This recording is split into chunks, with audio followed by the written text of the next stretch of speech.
নমস্কার, welcome to সম্পাস kitchen. আজ আমি আপনাদের বানিয়ে দেখাবো চিকেন কষা। তার জন্য নিয়ে নিয়েছি এখানে হাফ কেজি চিকেন। চিকেনটাকে একটু লবণ আর হাফ চামচ টক দই দিয়ে ম্যারিনেট করে রেখে দিয়েছিলাম। আর এখানে কড়াইটা বসিয়ে দিয়ে বেশ কিছুটা সর্ষের তেল আর হাফ চামচ জিরে আর দুটো তেজপাতা দিয়ে ফুটিয়ে রেখেছিলাম।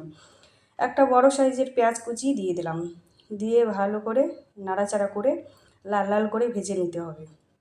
ভাজা হয়ে গেছে। আদা, কাঁচা লঙ্কা, রসুন একসাথে বাটা 2 চামচ দিয়ে দিলাম। মশলাটা দিয়ে একটু কষে নিতে হবে। একটু কষে নেওয়া হয়ে গেছে। এখন একটা টমেটো কুচি আর 3টে কাঁচা লঙ্কা চেরা দিয়ে দিলাম। দিয়ে আবার ভালো করে কষে নিতে হবে। নিয়ে এবার দিয়ে দিলাম 1 চামচ লবণ। লবণটা আপনারা আপনাদের পছন্দ মতন দেবেন। এবার লবণ দিয়ে কষিয়ে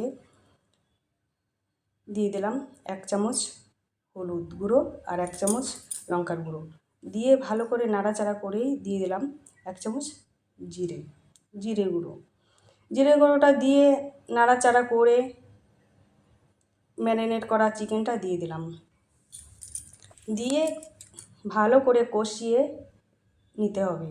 এইভাবে একবার হলেও বাড়িতে বানিয়ে খেয়ে দেখবেন, খুবই ভালো লাগবে। আর মাংসটা যতটাই কষা হবে ততটাই ভালো লাগবে খেতে। মাংসটা কষানো হয়ে গেছে। এখন পরিমাণ মতন জল দিয়ে দেবো। জলটা দিয়ে নাড়াচাড়া করে, আর এখানে আমি দুটো আলুকে আগে থেকে ভেজে রেখেছিলাম, সে আলু দুটোটা এখন দিয়ে দেবো। আলু দিয়ে নাড়াচাড়া করে হতে দেবো 10 মিনিটের জন্য। আমি আর একটু ঝোল ফুটিয়ে নেব। হয়ে গেছে। এখন গরম মশলা দিয়ে নাড়াচাড়া করে নামিয়ে নেব চিকেন কষা। আপনাদের যদি এই রেসিপিটা ভালো লেগে থাকে, লাইক, কমেন্ট, শেয়ার, সাবস্ক্রাইব করতে ভুলবেন না।